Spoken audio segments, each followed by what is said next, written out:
चाहे कई बार गिरना पड़े, सपनों को पूरा करना है, चाहे खुद से भी लड़ना पड़े।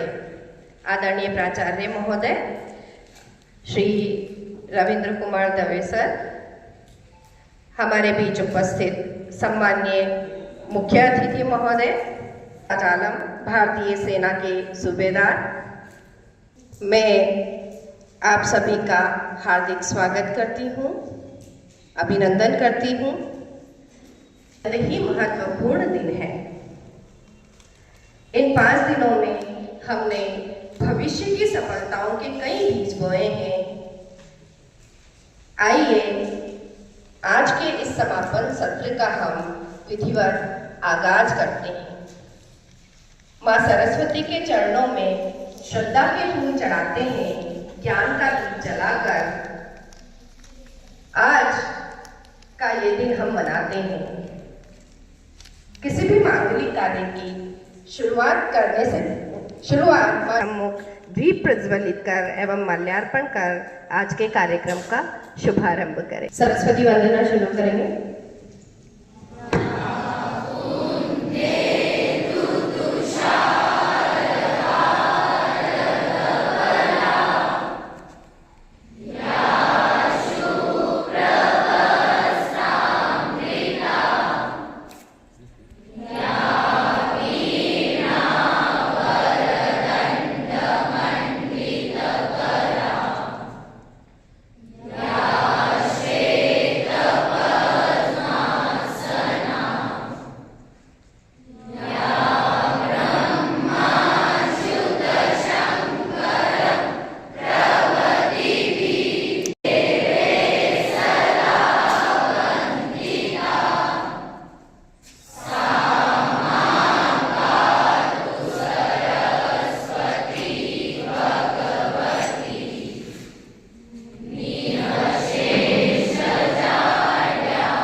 आज के हमारे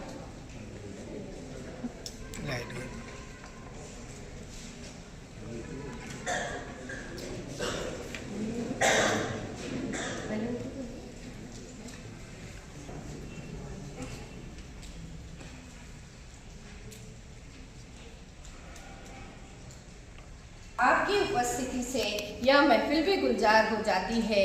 आपकी उपस्थिति से यह महफिल भी गुलजार हो जाती है।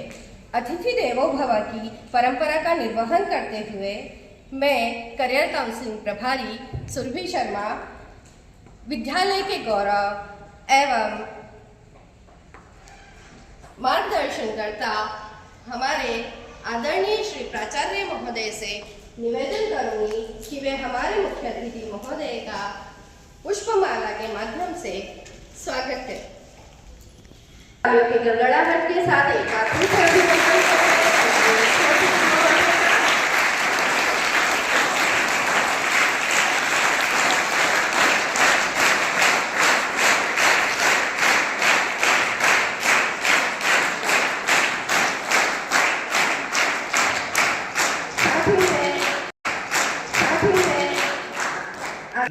प्राचार्य महोदय का एवं परिहार सर का स्वागत करें।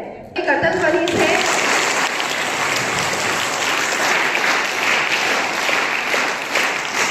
आपकी तालियां बजनी नहीं चाहिए, तब तक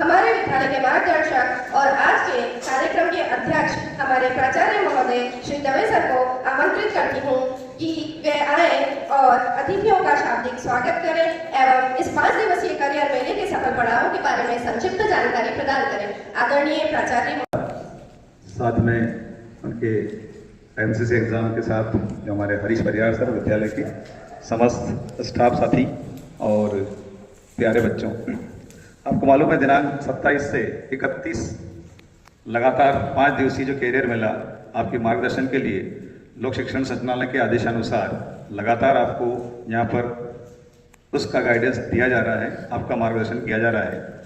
आज निश्चित ही हमारा अंतिम दिवस 31 तारीख है। उस दिन भी आज हमारे बीच में सूबेदार जी आज उपस्थित हैं और आपको मार्गदर्शन देंगे, क्योंकि आपको आगे कहीं जल्दी जाना है, जैसा मैसेज में लिखा था।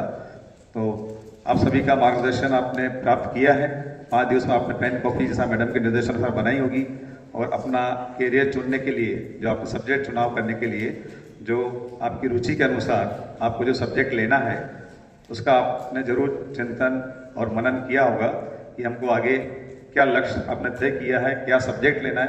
पहले आपने लक्ष्य तय किया होगा कि मुझे ये बनना है, फिर उस लक्ष्य तय करने के साथ ही आपको सब्जेक्ट का चुनाव करना है। जो 10th क्लास के बच्चे हैं या 12th क्लास के बाद में उसको कौन से फील्ड में जाना है, कौन से क्षेत्र में जाना है।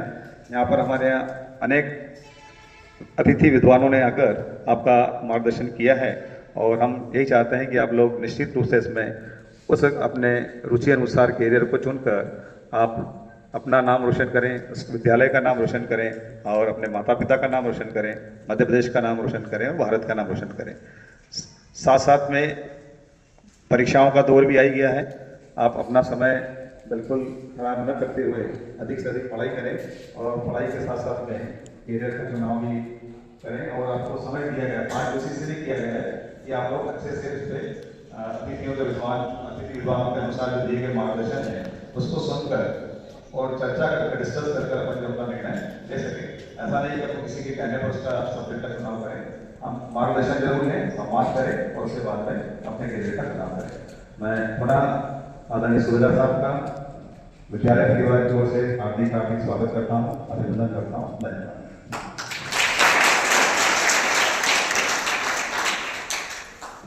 जो नसीब बदल दे, वक्त से लड़कर जो नसीब बदल दे, इंसान वही जो अपनी तकदीर बदल दे, इंसान वही जो अपनी तकदीर बदल दे। अब मैं पहले एक बार, चूंकि हमारे बीच में जो हमारे मुख्य अतिथि आज के हैं वो भारतीय सेना से हैं, तो उनको बुलाने से पहले एक बार भारत माता की, भारत माता की। अब मैं बड़े ही आदर के साथ हमारे जो मुख्य अतिथि महोदय हैं, सूबेदार श्री सरताज आलम, भारतीय वायु सेना के सूबेदार हैं, मैं उनको सादर आमंत्रित करती हूँ कि वे आए और विद्यार्थियों को मार्गदर्शन प्रदान करें। आदरणीय। मैं सूबेदार सरताज आलम, 21 MP battalion NCC Ratlam. NCC में 2 साल के लिए पोस्टिंग आते हैं हम लोग, ठीक है। आदरणीय प्रिंसिपल साहब, बाकी अध्यापक और शिक्षक सभी का स्वागत है। मैं जो बताने जा रहा हूं मेरा अनुभव है अपना, जो आप स्कूल में या कॉलेज में पढ़ते हो और आगे जाते हो। जैसे 9th क्लास होता है, 9th क्लास, फिर 10th आता है, 10th के बाद 11th और 12th। हर बच्चे को अपना एक भविष्य चुनना होता है कि मैंने आगे जाकर करना क्या है। कोई बोलता है कि मैंने वकील बनना है, कोई सोचता है कि मैंने डॉक्टर बनना है, कोई इंजीनियर बनना चाहता है, कोई पुलिस में अधिकारी बड़ा बनना चाहता है, कोई आर्मी में जाना चाहता है, कोई एयरफोर्स में जाना चाहता है। हम समय से पहले अगर डिसाइड कर लेते हैं कि मैंने आगे चलकर ये करना है, तो आप अपने भविष्य में 100% नहीं 101% कामयाब होगे। ये मेरा अनुभव है। और अगर मैं डिसाइड ही नहीं कर पाऊंगा कि मैंने करना क्या है, तो उसका मुश्किल होता है। अब जैसे आपने 10th क्लास कर लिया, 10th क्लास करने के बाद आपने मैथ्स से आगे करना है या बायोलॉजी से करना है, जो भी है, फिर उसके बाद फोर्स की नौकरी अगर आप करना चाहते हो, नहीं करना चाहते हो, फोर्स की नौकरी करते हुए भी आप देश की सेवा कर सकते हो। उसमें देश सेवा में भी आप चाहें, आप कहोगे कि मैंने डॉक्टर बनना है, तो डॉक्टर बनके भी देश की सेवा हो सकती है, इंजीनियर बनने के बाद भी हो सकती है। देश सेवा आप अगर करना चाहते हो तो आप किसी भी उसमें चले जाओ और आप कर सकते हो। और एनसीसी जो हमारे देश के अंदर चलती है, ये 1948 से शुरू हुई थी। 1948 से देश का जो भी प्रधानमंत्री, राष्ट्रपति और सेना के जनरल, ये सब डिसाइड करते हैं कि अभी हमने इसमें क्या क्या करना है, इंप्रूव करते जाते हैं। आपने ए सर्टिफिकेट ले लिया, बी सर्टिफिकेट ले लिया और सी सर्टिफिकेट ले लिया। सी सर्टिफिकेट में आपका फोर्स की जो ओआर लेवल होता है, जो सिपाही से भर्ती होते हैं, उनमें एग्जाम नहीं होता है। चाहे आप एयरफोर्स में जाइए, चाहे नेवी में जाइए, चाहे आर्मी में जाइए, उसके बाद चाहे बीएसएफ, सीआरपीएफ, ठीक है, एसएसबी, ठीक है। उसके बाद जो बच्चा 12वीं क्लास पास कर लेता है, उसने सोचा कि मैंने डॉक्टर बनना है। डॉक्टर बनने के लिए आप क्या करोगे? एग्जाम निकालोगे पहले, एग्जाम निकालने के बाद एडमिशन मिलेगा कहीं। लेकिन डॉक्टर बनना है, डॉक्टर बन के सेना में आप अपना योगदान दे सकते हैं। 12वीं क्लास के बाद एनडीए का फॉर्म भरा जाता है। साल में ये 2 बार आते हैं, 1 जनवरी में निकलेगा, 1 जुलाई में निकलता है। 1 जनवरी में निकलेगा, 1 जुलाई में निकलेगा। आप उसमें फॉर्म भरिए, एनडीए का एग्जाम क्लियर करिए। क्लियर करने के बाद आप डॉक्टर बन सकते हैं। उसमें 4 साल का कोर्स होता है, वो आर्मी अपने उस पर कराती है, आपको तनख्वाह भी देगी और प्लस आपको डॉक्टरी की उपाधि भी मिलेगी। एमबीबीएस भी होगा, ठीक है, वो वहीं से कराएगी, गवर्नमेंट कराएगी। वो आपको कुछ खर्चा करने की जरूरत नहीं है, वो कराएगी। इंजीनियर बनना है, आप 12th क्लास करके एनडीए से आर्मी में जाइए या एयरफोर्स में जाइए, तो उसमें इंजीनियर बन सकते हैं। और वकील भी वहीं से बनते हैं। ये इंडियन आर्मी, एयरफोर्स, नेवी, इनका सबका एक कोड होता है अलग, ठीक है। आप किसी भी उसमें, और टीचर का भी है। आप अगर आर्मी में रहकर टीचर की नौकरी करना चाहते हैं तो वो भी है, वो भी आप कर सकते हैं। अभी अपने रतलाम मध्य प्रदेश का ये बच्चा है जिसने एसएसबी का टेस्ट दिया था। टेस्ट देने के बाद मेरिट लिस्ट जो लगी थी वो लगी 145 पे, 145 नंबर पे लगी, उसका नंबर नहीं आया। अब उसके जब डॉक्यूमेंट चेक हुए, डॉक्यूमेंट चेक होने के बाद पता लगा कि उसके पास सी सर्टिफिकेट है एनसीसी का, ठीक है। अब उसके नंबर कितने थे? 125। जब उसके डॉक्यूमेंट चेक हुए, डॉक्यूमेंट चेक होने के बाद उसका मेरिट लिस्ट में नाम आ गया। अब जो उसके पीछे वाली सीट का बच्चा है या आगे वाली जो भी है, उसके 140 नंबर थे। अभी की बात एक महीने पहले की, 1 महीने पहले रिजल्ट आउट हुआ है, ठीक है। उस बच्चे ने क्वेश्चन कर दिया कि मेरा नंबर क्यों नहीं आया। तो भाई उसने पहले 2 साल 3 साल मेहनत की, मेहनत करने के बाद उसे सर्टिफिकेट मिला, उसके 20 नंबर जुड़े उसके, ठीक है। 20 नंबर जुड़ने के बाद वो सिलेक्शन हो गया। क्या हुआ? डायरेक्ट एनसीसी इसमें एनडीए में ऑफिसर सिलेक्शन हो गया उसका, ठीक है। अगर 20 नंबर मिले उसे, 20 नंबर मिलने के बाद उसका सिलेक्शन हो गया। अब जो पीछे से कोई ऑब्जेक्शन उठाता है, उठाते रहो, कुछ नहीं होता। जब एक बार सिलेक्शन हो गया, हो गया। वो पीछे वाला बच्चा बोला कि मेरा नंबर क्यों नहीं आया, वो उसके नंबर 140 थे, उसके 45 हो गए। जब 20 नंबर उसके पास एक्स्ट्रा थे, आपने ले रखा था, तभी तो मिल गया, ठीक है। तो बाकी मैं इतना ही कहूंगा, आप अपने पढ़ाई पे ध्यान दीजिए और एक अपना टाइम टेबल बनाइए कि मैंने करना क्या है, पढ़ना कैसे है। शाम को 4 घंटे पढ़ना है, सुबह उठ के कितने घंटे पढ़ना है, ठीक है। और भविष्य के बारे में सोचिए कि मैंने आगे चल के डॉक्टर बनना है, इंजीनियर बनना है, या आर्मी में जाना है, या एयरफोर्स में जाना है। एक चीज आप डिसाइड कर लोगे तो आप 100% कामयाब होगे, इसमें कोई दो राय नहीं है। ठीक है, जय हिंद, जय भारत।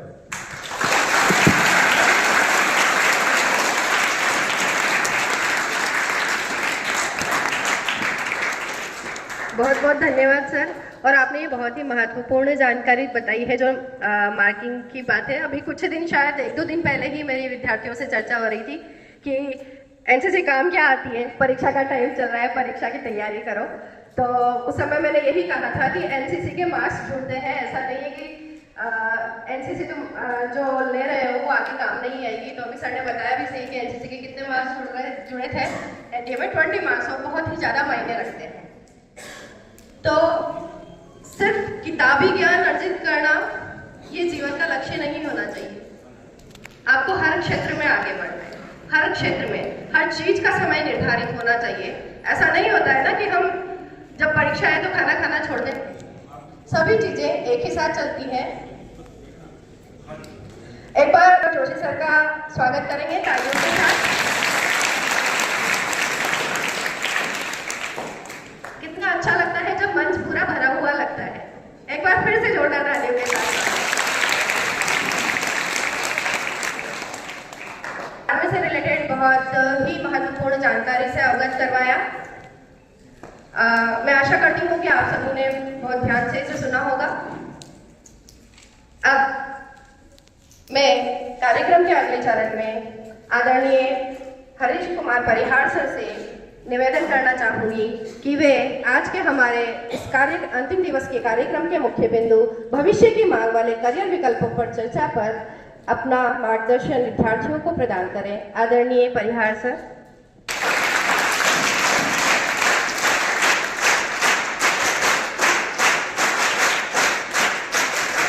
मैडम, आदरणीय प्राचार्य महोदय, सूबेदार साहब, मोदी मैडम, जोशी सर, मेरे स्टाफ के साथियों और प्यारे बच्चों, जो टॉपिक मिला है मुझे कि भविष्य के हिसाब से हमको कैरियर का चयन किस प्रकार से करना है। अभी यहाँ पर ऐसे कितने बच्चे हैं जो रेगुलर भी 5 दिन तक कंटिन्यूस कार्यशाला को में उपस्थित रहे? 9th वाले हैं। 12वीं वाले कितने बच्चे बैठे हैं यहाँ पर? एक भी नहीं है। 11वीं वाले? गुड। 10वीं? एनसीसी को छोड़ के तो जबरदस्ती आए आज एग्जाम देना है। आइए, ठीक है। बाकी सारे 9th के हैं। ओके, आज गोल्ड का रेट क्या है यहाँ पे? अपने जो भी रेट चल रहा होगा न्यूज़पेपर में देखा होगा कुछ? हाँ, ठीक है। 10 साल बाद उसका रेट क्या हो जाएगा, किसी को पता है? लेना चाहिए कि नहीं लेना चाहिए? अभी क्या मालूम, कम भी हो जाए, कहीं ऐसी कोई खदान वदान मिल जाए जहाँ पर ढेर निकलने लग जाए सोना, तो रेट डाउन हो जाए, लोग बाग नई चीज़ का यूज़ करना शुरू कर दे। ठीक, तो ये मैंने 10 साल बाद वाले बात क्यों करी? क्योंकि आज हम जिस फील्ड के बारे में सोचेंगे, जैसे मान लिया आपने सोचा कि हम डॉक्टर की तैयारी करें, अभी से मन बना ले, लेकिन 10 साल बाद डॉक्टर की जरूरत ही ना पड़े तो? अभी एक आपने न्यूज़ पढ़ी कि 2-3 महीने पहले की कि पाकिस्तान में एक व्यक्ति का इलाज हुआ था और अमेरिका के डॉक्टर ने वहाँ बैठे बैठे इलाज करा था। पता नहीं कहाँ रोबोट कहाँ लगा दी और सब ऑपरेशन भी हो गया वहाँ स्क्रीन पे देख देख के। तो मेरी बात समझ में आ रही है कि आने वाले समय में किस फील्ड में हम लोग अपना कैरियर बना सकते हैं, उसको भी दिमाग में रखना पड़ेगा। हो सकता है आने वाले समय में आपने अभी जो सोचा वो काम में ना आए। मेरी सिस्टर का उदाहरण देता हूँ जिसने MCA करा था। 3 साल में उसकी MCA कंप्लीट हुई और फिर वो MCA मतलब कंप्यूटर फील्ड में कैरियर के हिसाब से, लेकिन तीसरे साल बाद कंप्यूटर फील्ड में डिमांड बहुत कम हो गई लोगों की, तो अभी उसकी डिग्री उसके पास में रखी है और वो घर पे ही है। ठीक है, तो कुछ आपको आने वाले समय के हिसाब से अपने कैरियर के बारे में देखना है। जो गर्मी की छुट्टियां जो होती है ना, उसमें देखा करो कि हमको आगे क्या करना है, क्योंकि अभी कई चेहरे ऐसा लग रहा है जिनको पता ही नहीं है कि हमको जीवन में क्या करना है। ऐसे कितने लोग हैं जो यहाँ पर डॉक्टर बनना चाहते हैं? हाथ खड़ा करो। ये सब डॉक्टर है, कुछ नई चीजें बनाओ। अभी हम साइकिल वितरण कार्यक्रम में गए थे SBI में, तो वहां पर SBI के जो मैनेजर साहब थे उन्होंने प्रश्न पूछे बच्चों से कि आप जीवन में क्या करना चाहते हो। तो बड़े अच्छे अच्छे उत्तर मिले थे। उन्होंने जो सोचा था उस हिसाब से उत्तर नहीं मिले थे। जैसे हमारा वही जवाब है, गणित सब्जेक्ट लिया क्या बनना है, इंजीनियर बनना है। बायोलॉजी सब्जेक्ट लिया है क्या बनना है, तो बोले डॉक्टर बनना है। और भी तो ढेर सारी चीजें जो करने लायक है। अभी वर्तमान में किस चीज के बारे में बहुत ज्यादा बात होती है, जिससे नकली वीडियो बनाए जा रहे हैं, नकली फोटो बनाई जा रही है, AI। ठीक, कोडिंग का कोर्स किसने कराया? अभी जो अपने कलेक्टर मैडम ने बहुत दबाव बना रहे हैं कि कोडिंग सीखे, हमारे लिए व्यवस्था कर रहे हैं। ऐसे कोडिंग के बारे में किसने सुना है? ठीक, उस कोडिंग को करने की कोशिश करिए। उसमें और कौन कौन सी लैंग्वेज है? हाँ, और पाइथन, नाम सुना है पाइथन? अजगर का सांप होता है, अजगर होता है, एक लैंग्वेज भी है। ठीक है ना? तो कहने का मतलब है कि ये अगर हमको आगे कुछ करना है तो आज से ही हमको उसके लिए प्रयास करना पड़ेगा। डाटा एनालिसिस का नाम सुना है? ये बायोलॉजी वाले भी इसमें जा सकते हैं, जिनको साइंस में इंटरेस्ट रहता है। तो जब भी आपको समय मिलता है तो थोड़े जो नए कैरियर है, जो आगे 10 साल बाद, जैसे गोल्ड का रेट क्या होगा, तो आगे 10 साल बाद हमारे कैरियर की क्या हालत होगी, अच्छी होगी कि बुरी होगी, कि हम जा पाएंगे कि नहीं जा पाएंगे, तो उस हिसाब से आपको प्रयास करना है कि आने वाले 10 साल बाद किन किन चीज़ों में परिवर्तन आएंगे। जैसे हमने मोबाइल चलाए थे कीपैड वाले, उस कीपैड वाले मोबाइल को लेके बहुत खुश होते थे, बहुत उसे मारते थे सबके सामने कि हमारे पास मोबाइल है। ठीक, आज अगर अपन वो कीपैड का मोबाइल लेके अगर बाजार में निकले और लोगों के सामने फोन लगाएंगे तो बताओ क्या आएगा दिमाग में? और गरीब आदमी है तो है ना? चेंज आया है इसमें मोबाइल में। अभी कौन से मोबाइल चल रहे हैं? वेरी गुड, मतलब सबको इंटरेस्ट है इसमें। ठीक है, तो अब मुझे बताइए 10 साल बाद ये मोबाइल रहेंगे कि नहीं रहेंगे? हो सकता है कोई नई चीज़ आ जाए। जैसे आप लोग वो साइंस वाली मूवीज़ देखते होंगे, उसमें ऐसा वो हाथ पे ऐसा करते थे कि स्क्रीन निकल के आ जाती है, और वहीं वो पता नहीं क्या करते हैं और फ़ोन लग जाता है, ऐसी बातें हो जाती है। तो ये केवल अपन ने मूवीज़ में देखी है, हो सकता है आने वाले समय में हमारे सामने भी आ जाए। तो बस मेरा यही कहना है कि हम जो प्लानिंग करेंगे ना, क्योंकि अभी तो देखो तुम पढ़ाई कर रहे हो, अभी 9th वालों को तो अभी टाइम है, 9th वाले 13-14 साल के होंगे। ठीक है ना? 17-18 साल में अकल आएगी कि हमको क्या करना है जीवन में। फिर उसके बाद तैयारी करना शुरू करोगे तो कितना टाइम निकल जाएगा? बहुत टाइम निकल जाएगा ना। तो अभी से सोचना शुरू कर दो कि हमको आगे क्या करना है, क्या क्या नई नई चीजें आ सकती है। ठीक है ना? जैसे ChatGPT, क्या चीज है वो? उससे मैंने एक दिन गुस्सा हो गया तो मैं तू करके बात करने लग गया, तू मुझे ये बता, तू मुझे बता। तो उसने भी उत्तर ऐसे दिया, तुम ये काम करो, तुम्हारे से ऐसा होगा, मतलब वो भी सेम टू सेम रिएक्शन देने लग गया। वो भी काय का उदाहरण है, AI। तो उसमें भी सुधार की संभावना है। आपने देखा होगा कि जो फाइटर जेट्स है उसके बदले ड्रोन आ गए हैं जो कंप्यूटर से कंट्रोल हो जाते हैं। ऐसी भी फील्ड है हमारे सामने। साइंटिस्ट कितने लोग बनना चाहते हैं? साइंटिस्ट कोई नहीं। अच्छा, इसरो में कितने लोग जाना चाहते हैं? एक है असर। बस तो मैं यही कह रहा हूँ, नई फील्ड में जाना है आपको, उसमें देखना है आपको। ओके, क्रिकेट कितने लोग खेलना आता है? बैठे हुआ समझ में आ जाता है क्रिकेट खेलो? समझ कितने लोग आ जाते हैं क्रिकेट में? बोल्ड किसको बोलते हैं, इंट्रोडक्शन किसको बोलते हैं? आ जाता है समझ में? Very good. ठीक, और शितुलिया गेम चलता है अभी आजकल स्टेट लेवल में, ये कितने लोगों का आता है? मैंने कभी कॉम्पिटिशन में पार्टिसिपेट करा, ऐसा पूछ रहा हूँ। घर की बोल रहा हूँ, गली गली की और घर के आंगन में। इसको किस नाम से जानते हैं या फील्ड में? सही बोल रहे हैं?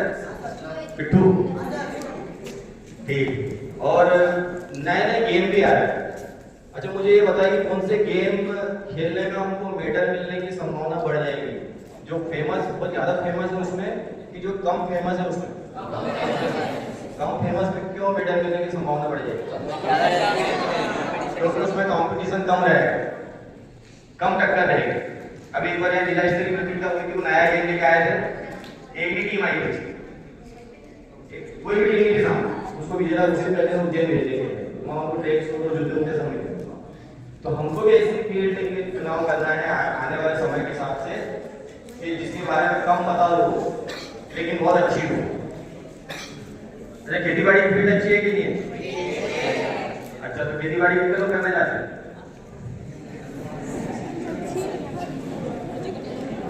आने वाले समय में खेती बाड़ी बहुत जरूरी हो जाएगी, उसमें नई नई टेक्नोलॉजी का यूज होगा, क्योंकि हमारे जो खेत है मौसम है ये बिगड़ते जा रहे हैं, तो उपज क्या हो रही है, कम आ रही है।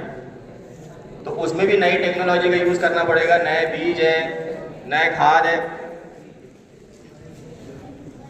यूट्यूबर कितने हैं अपने यहाँ पे बैठे हैं जो जिनके वीडियो अपलोड हो रहे हैं? नीचे एनसीसी, ये एनसीसी वाले सब फौज में जाएंगे सर। अभी बात कर रहे थे, बोले सर हम तो अगले साल नहीं जा रहे। हाँ, यूट्यूबर कितने हैं? ये मैं जिन चीजों के नाम बता रहा हूँ, ये आने वाले समय में यहाँ लोगों की बहुत ज्यादा जरूरत है, तो अपना इंटरेस्ट देखना है और उस हिसाब से अपने करियर का चयन करना है। ठीक है, बाकी ठीक है, ओके, थैंक यू।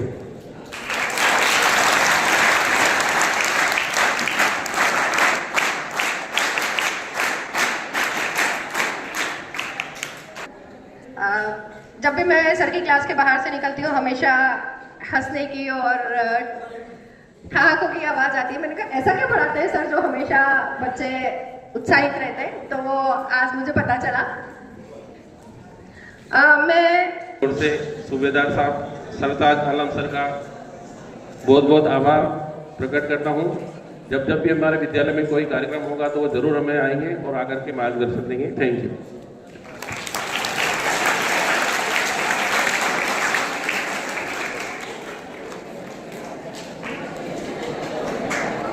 जिनके सपनों में जान होती है, मंजिलें उन्हीं को मिलती है जिनके सपनों में जान होती है। सिर्फ पंखों से कुछ नहीं होता, हौसलों में उड़ान होती है। के अंतिम पड़ाव पर मैं करियर काउंसलर प्रभारी सुरभि शर्मा, अनावश्यक आवाज मुझे आनी नहीं चाहिए। करियर काउंसलर प्रभारी प्रत्यक्ष एवं परोक्ष रूप से विद्यालय परिवार के सभी सदस्यों ने जो मेरी मदद की है, सहायता की है, उसके लिए आप सभी का आभार प्रदर्शन करती हूँ। बिना विद्यालय परिवार के सहयोग के, बिना विद्यार्थियों के सहयोग के किसी भी कार्यक्रम का सफल आयोजन संभव नहीं है। इसीलिए एक बार मैं विद्यार्थियों से कहूँगी कि वे संपूर्ण विद्यालय परिवार और एवं अपने स्वयं के लिए तालियों से उत्साहवर्धन करें।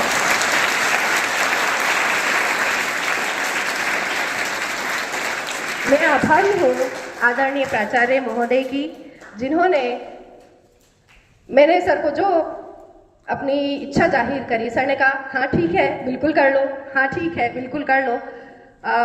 ये एक बहुत बड़ा सपोर्ट होता है, बहुत ही बड़ा।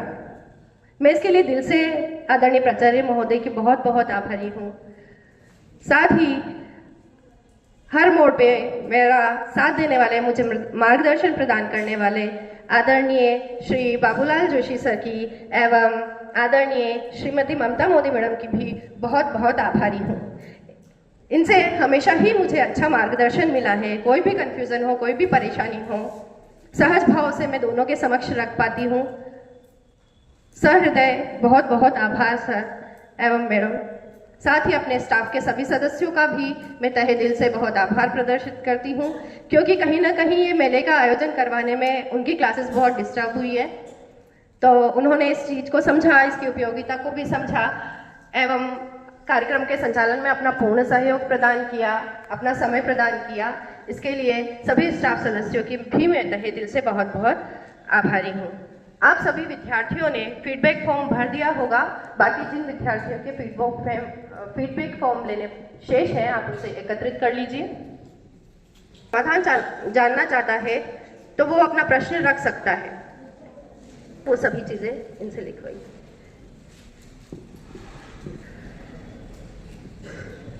5 दिवसीय करियर मेले के समापन की घोषणा की जाती है। आशा है कि यहाँ से मिली सीख आपके भविष्य को उज्जवल बनाएगी। अंत में जय हिंद, जय भारत। भारत माता की, भारत माता की, भारत माता की। अभी समय 1:57 हो रहे हैं। अब यहाँ से प्रस्थान